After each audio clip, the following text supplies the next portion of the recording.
Thank you. How am I doing? Oh, I did successfully replace the battery. Yay, okay, good. Technology, you got to get out there. Greetings. I just want to start off with, let's just get this out in the open. We're all friends now. We've been in the same room for about a minute and a half. I do look like Drew Carey. Thank you. Thank you very much. Comedian, host of The Price is Right, making big money now. He's skinny now, though. I'm the old Drew Carey. Thank you. I say that. I teach a course, in addition to my full-time job at the Faculty Resource Center, I teach a course in telecommunication and film as an adjunct. A lot of fun, have a blast with that. So I usually do that joke about the Drew Carey bit the very first night my class meets. It gets a laugh, you know, start out well. So this past spring, after course evaluations come in, a few weeks after, you know, the report becomes available, I'm reading it, and one of my students writes, "Thank you so much for telling us who you resemble on that first night of class, because I would have spent the entire semester trying to figure that out."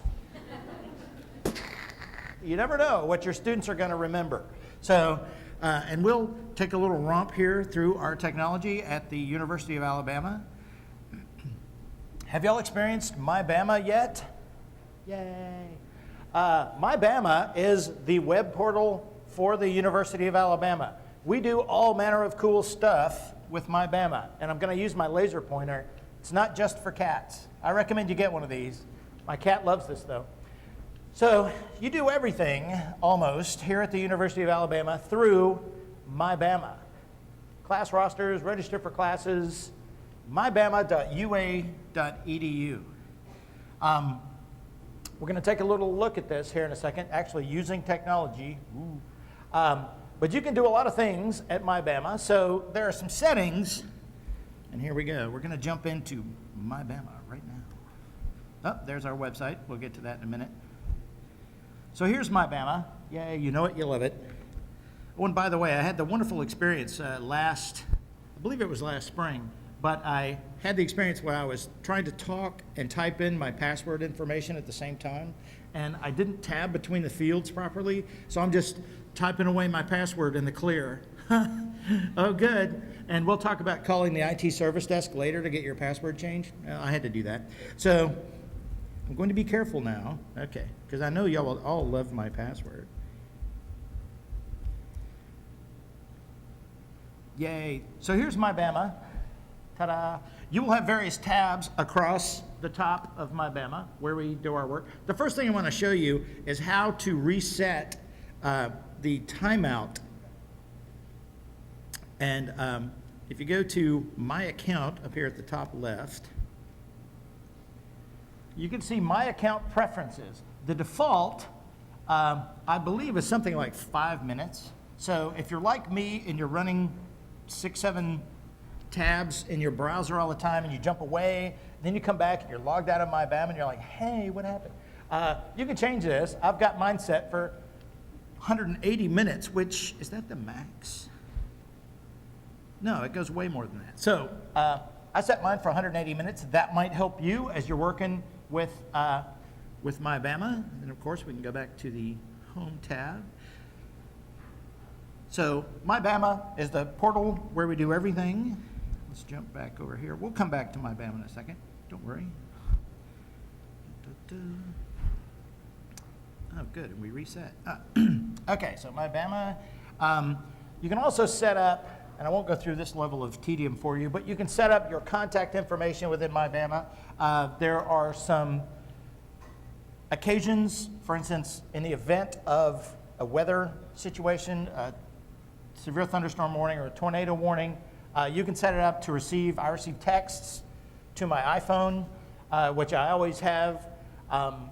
So you can set that up through your contact preferences in MyBama. So that's a cool thing to have. So you want to make sure you keep your contact information current. There's also a cool feature. I love this. Okay, so that's how you set your timeout preferences. But the photo class list, right? So you can go to MyBama, and I'll show you how to get there in just a second. Actually, let's go ahead and do that now. Let's jump over. You will have you'll definitely have an academics tab, but there's a channel. These boxes here are called channels. you'll have a channel called Banner Self-Service. And Banner is our student information system. That's where all of the information about you, about me, it's not just students, faculty, staff, everything is controlled through Banner. So that's the giant monolith that takes care of most of the information, but we access it through the Banner Self-Service tab. There's one for faculty and advisors, which you should have if you're listed as an instructor of record. If you click on that, and I'm a Mac person, so adjusting to the non-scrolling PC, it's a thing. There is a button on here for photo class list. Very handy. If you're like me, I have trouble with names. If I meet you individually, there's a fair chance I'm going to remember your name. But if I met a group of people, I'm not remembering anybody's names. It's just the way my brain works. So we'll go back here.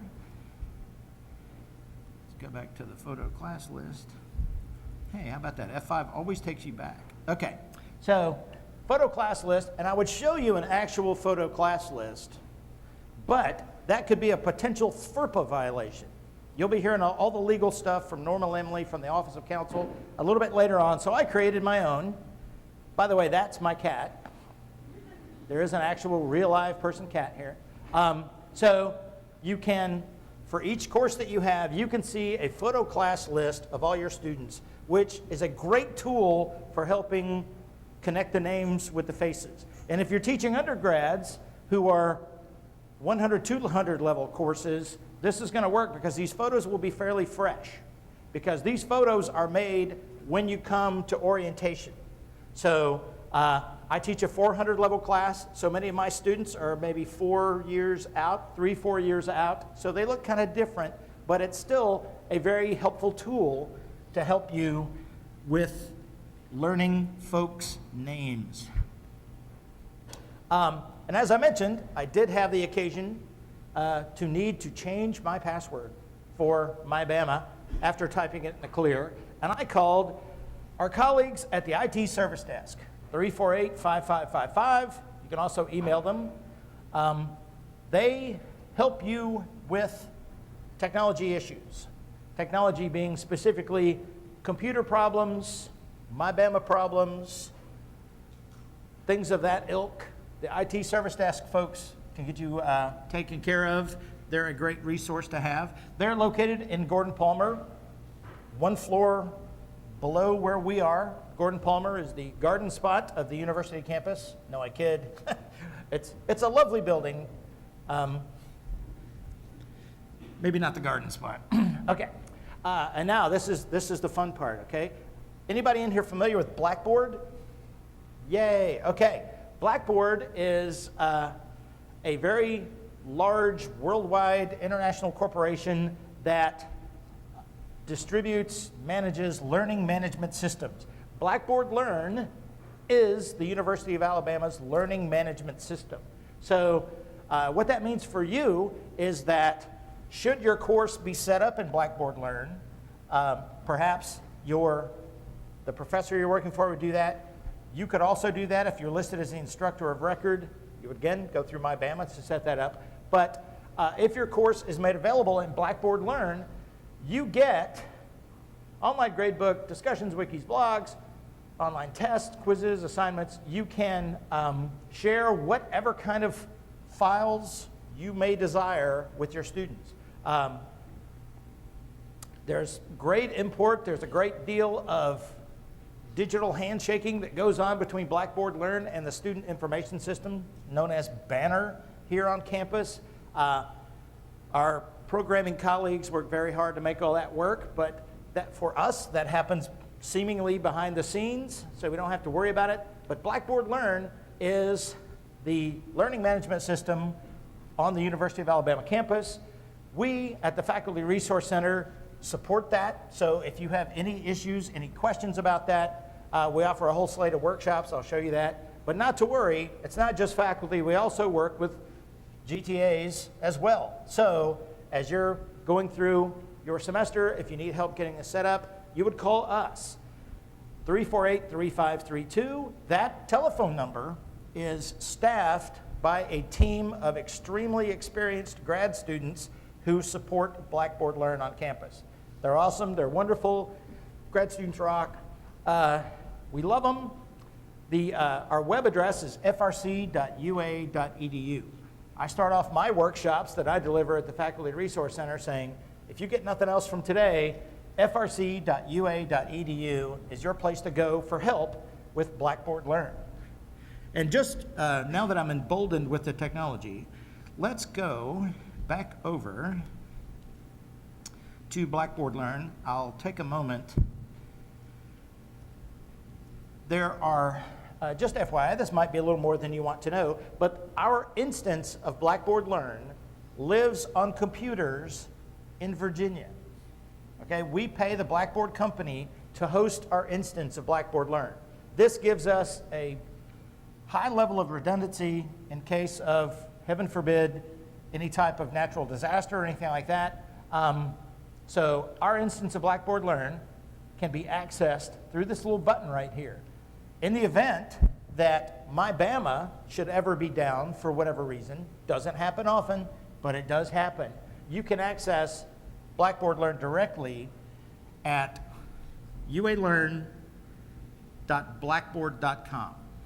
So, but if you're in my Bama, you can just click right here and we will jump to Blackboard Learn, and that's what it looks like. Shows you a list of your courses. I'm signed up for a bunch because I make a new course for every workshop we do. But it is a very handy tool. I have a lot of courses. A very handy tool for managing your class. Again, offering up content, for example, a syllabus. I don't do a paper syllabus anymore. I create a PDF that I make available for my students within Blackboard Learn. There's also an online Office of Syllabus Management tool that perhaps you've been introduced to, where you can create your syllabus online and share it with your students that way. But I don't kill any more trees now with my syllabus, so yay. I also use Blackboard Learn for my exams. Again, I teach a small course. It's a 400 level course. I deliver my exams through Blackboard Learn, and here's the cool thing. Blackboard Learn grades it automatically. That is awesome, because up until about 5 years ago, I was doing pencil and paper tests. And even with the small course, that was a fairly time-consuming enterprise to get those things graded. Yes?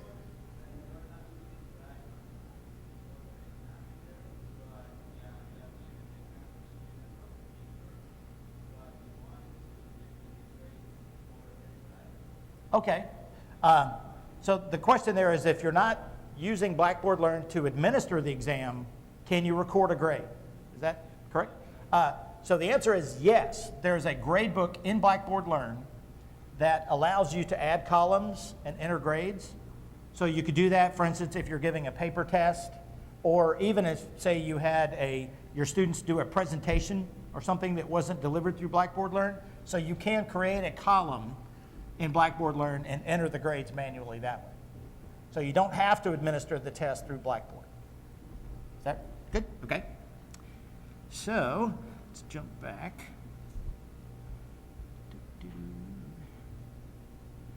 Yay. Okay, so Blackboard Learn, we support that. Faculty Resource Center, contact us. At the end, I'll show you our list of workshops we got coming up. We got a lot of workshops coming up. You guys are welcome to attend those. Please do. We enjoy those. Whoops. Wrong way. Technology. Gotta love it. Okay. The other thing we support, in addition to Blackboard Learn, and most of these, in fact, all of these technologies are accessed through Blackboard Learn. Y'all familiar with clickers? Have y'all used these? This is Turning Technologies. This is the enterprise-wide system that we use on campus. So the way this works is your students would purchase this at the soup store, which is our university supply store. They do not sell soup. Don't look for soup at the soup store. They got no soup in there. But they do sell textbooks, supplies, that sort of thing. Clickers. Turning Point is the software that you use to create presentations. So if you all had clickers and I had created this presentation with Turning Point, I could power up a slide here ask you guys a survey question. You would respond with your clicker devices, bink, and then we would be able to display the results. It's pretty cool technology. My associate Katie Johnson in the Faculty Resource Center is the czar of clickers. So it's a great way to see how things are going, check the comprehension, especially for a large lecture class. It's a great way to just see how your message is getting across to your students. We support Turning Point at the Faculty Resource Centers, and we also offer workshops on that. This is a cool technology. Tegrity. Anybody use Tegrity before? Any experience with that? It's a lecture capture system. It records what is happening on your display computer along with your voice. And then it is then uploaded and made available to your students through Blackboard Learn. Now, that's pretty cool in and of itself. The magic beans part of this is that your students then are able to, first of all, go back and replay your lecture, which is great, helps them study, but they're also able to search for terms that appear in your PowerPoint. So, for instance, if we were recording this lecture via Tegrity, we could go back and search the lecture for Tegrity, and it would say, okay, 21 minutes into this presentation, the word Tegrity appeared, and it would take the students to that spot in the recording. Wow, that's pretty cool. The multimedia classrooms on campus, most of them are set up to record with Tegrity. There is typically a sticker on the lectern that will show you about Tegrity. It's set up in the classroom so that you as an instructor can walk in and press one button to record your presentation and have it upload to Tegrity for you. Really neat. My associate Kevin Hallbrook at the Faculty Resource Center is the all-knowing being about Tegrity on campus. So feel free to call us about that. Very cool technology, very, very handy. And when I found out about the PowerPoint searching thing, my world was rocked at that point. Turnitin, any Turnitin fans here? Turnitin is primarily known as a plagiarism detection application. And that is a function that it performs. However, it also gives you some very powerful tools to grade and evaluate your students' writing assignments. Again, it's made available through Blackboard Learn. You set up Turnitin assignments within Blackboard Learn. Your students upload papers, so on and so forth. My boss, Dr. Marilyn Staffo, the director of the Faculty Resource Center, she loves Turnitin. I'm telling you, if she was doing this presentation right now, we would do probably 10, 15 minutes on that. So, but rest assured, it is a cool application. It is a neat technology. I encourage you to use that. You can make it available through Blackboard Learn. And again, if you have questions about that, contact us, ask for Dr. Staffo. She gets very excited about Turnitin. And let's face it, we're all nerds to some degree, okay? But we get excited about different things. Yes, sir.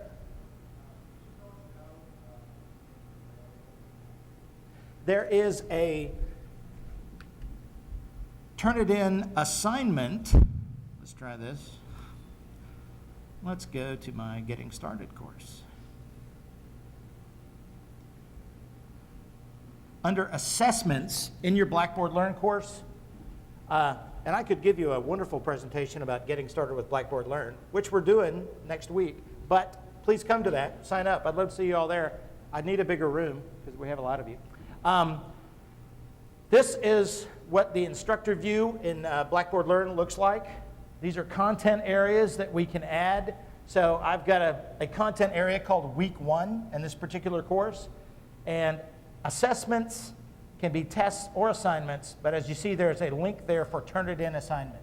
So when you click that, you'll be taken to the Turnitin assignment setup page. Let's try that.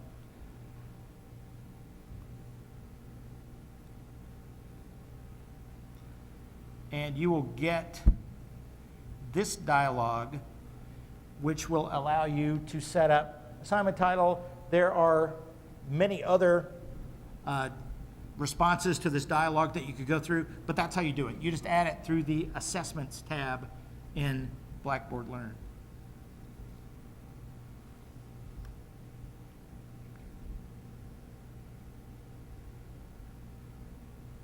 And my boss is a big fan of Turnitin. So. Another product that the Blackboard company supplies us with is Blackboard Collaborate, which is a synchronous web conferencing tool. Perhaps you've heard of GoToMeeting or one of those similar tool. Blackboard Collaborate offers you an online synchronous presence with your students. You again would set that up in Blackboard Learn. It offers up a whiteboard, so your students will see a whiteboard, they will hear your voice. You can actually turn on a camera so that they can watch you at the same time, and then they can respond to you. There's also a chat feature built into that. There's also a separate product called Blackboard IM. Where's Blackboard IM? Yes, IM, which allows you to message your students. They could create an account, they could message you, and that's more of a chat type application, although it does feature a limited whiteboard also. Several departments on campus are using IM for help desks. I believe the library has a couple that they run through Blackboard IM. So you can also record audio messages, you can record podcasts. The web conferencing tool is very robust, works amazingly well. We use this to communicate with Blackboard, ironically, that's pretty meta.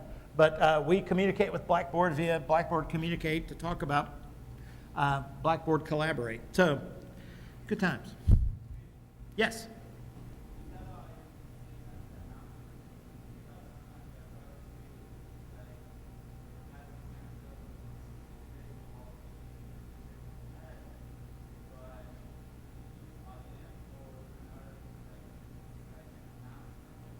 There is, for an announcement for your course, I believe the question, there is an announcement function in Blackboard Learn. So you could set up, and I'll jump over here to that. You could set up an announcement. I'll go back to my Getting Started course. Let's see if I've added an announcement area. You could add, announcements are a tool, so that you would add a tool link, and we would call that announcements. And we would select the announcements tool within Blackboard. And so now when I select the announcements, I can create an announcement. So that is what the student would see when they log into Blackboard. So that's a way to do that. Collaborate is more of a synchronous, real-time exchange, voice and imagery between you and your students. So I think an announcement, a traditional announcement, probably better served through the announcement tool in Blackboard Learn.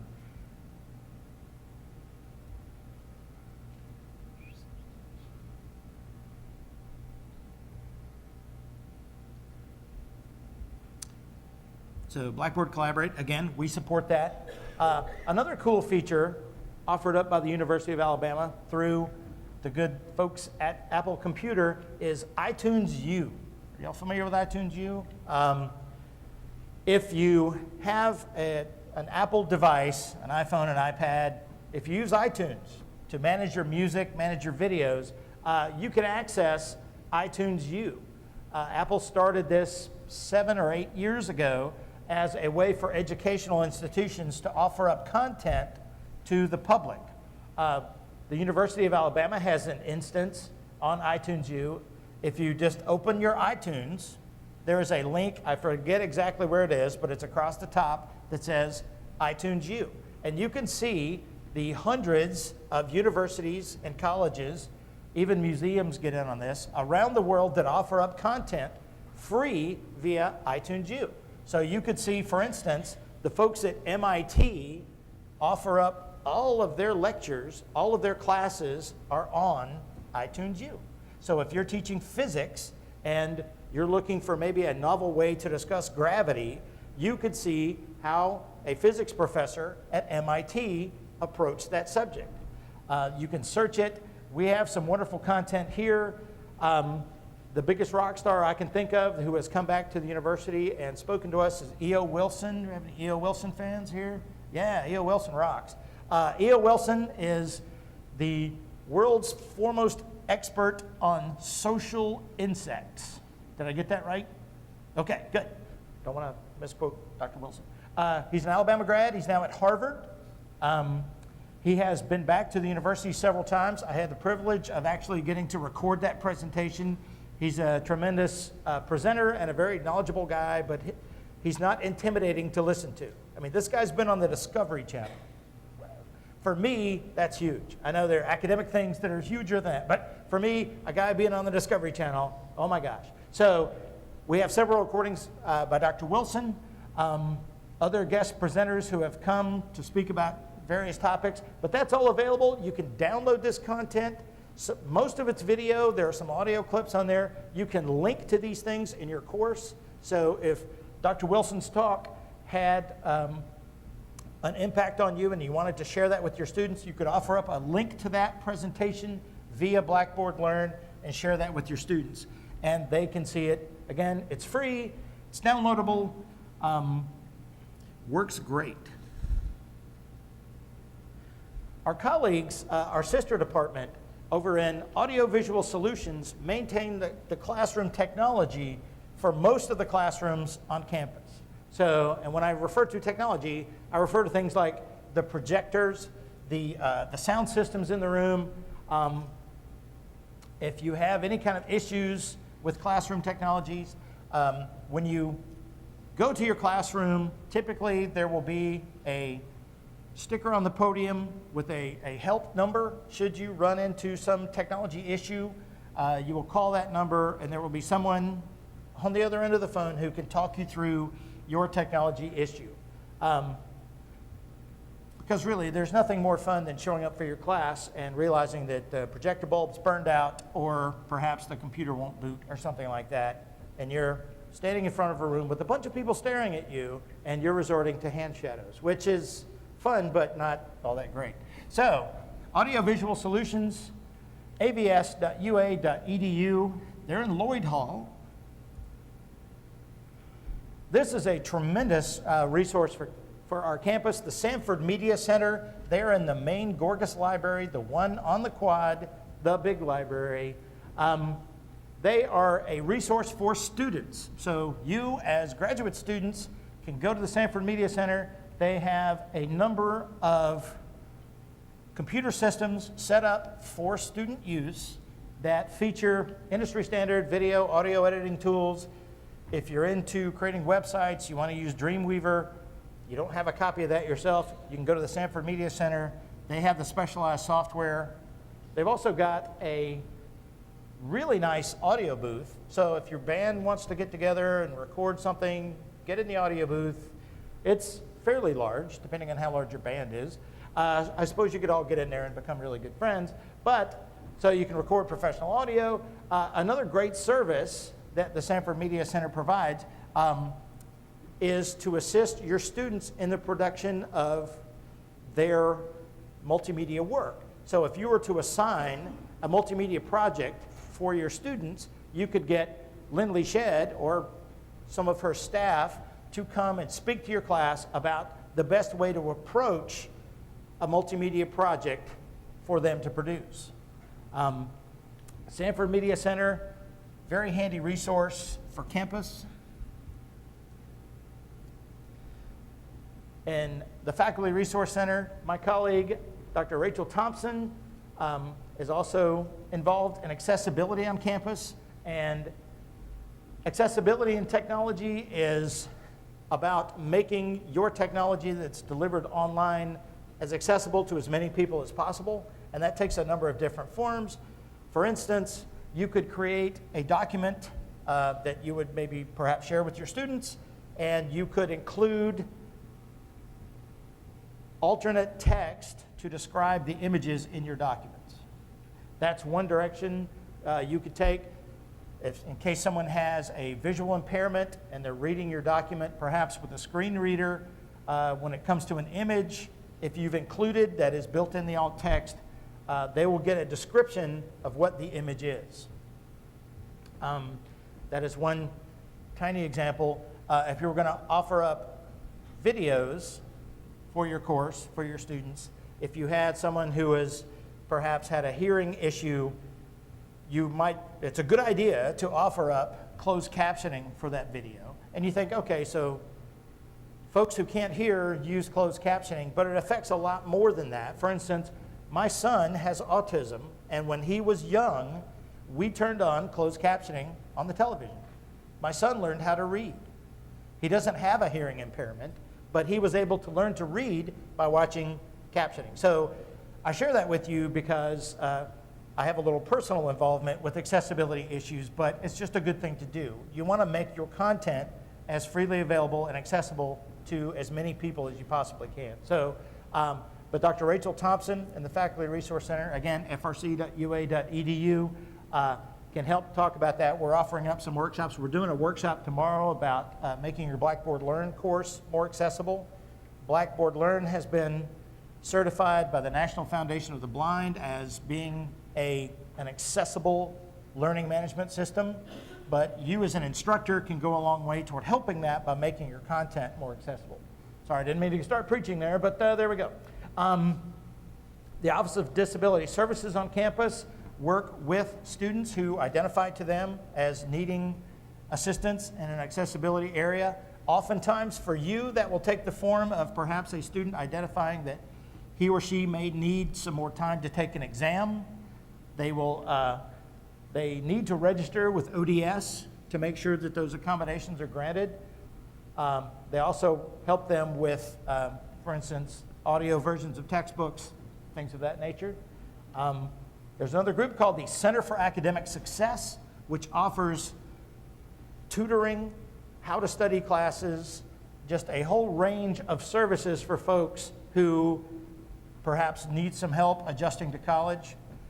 So if you have a student that maybe around midterm time or just any time really is struggling with your content, you could certainly refer them to the Center for Academic Success, and they can go and take courses or receive some tutoring from them to help them in their college career. And as I said previously, if there is anything that you take away from today, please, please, please remember frc.ua.edu. We'll work with you if you have questions, concerns, need some more information about the technologies that we support. That's me, that's my email address, rdowling@ua.edu. Please give us a call. Again, our phone number, 348-3532. That number is answered by our team of graduate students. So we support you in a number of different ways. One of the ways is that we offer, so here's our website. We have a number of tutorials on our webpage that cover the technologies I've just mentioned to you.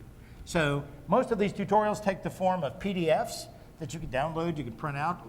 Folk have represented to me that they like printing these things out so they can go back and work through Blackboard Learn or whatever technology. So we have lots and lots of tutorials here. More of these are happening all the time. And if during your exposure in the classroom with Blackboard Learn, with any of these technologies, you run into an issue that you think might be worthy of a tutorial, please let me know. I'm always looking for ideas for new tutorials. We believe these are very helpful. So we have, there's testing tips. We offer up even some student tutorials on better ways to access tests through Blackboard Learn. Integrity, clickers, Turnitin. We have all manner of tutorials there. And we also have a humongous array of workshops coming up for the fall. For instance, tomorrow, Dr. Thompson and I will be offering a workshop for creating, well, you'll be busy at your own workshop, so maybe you'll miss that one. We'll have another one later, don't worry. So we have workshops on a wide variety of topics, all the technologies we support. We are happy to talk with you anytime to help you better use the technologies in your classroom. And again, it's, as Dr. Schmidt said at the beginning, it's not so much for using technology for technology's sake, but to really enhance your teaching and your students' learning of the material. So technology is a wondrous thing, but it's better when it's used appropriately and used for helping your students learn. I mean, that's why we're here. We want to teach. So again, frc.ua.edu. Do we have any questions? If not, have a great rest of your workshop. Thank you very much, and good luck, and roll tide. Thank you.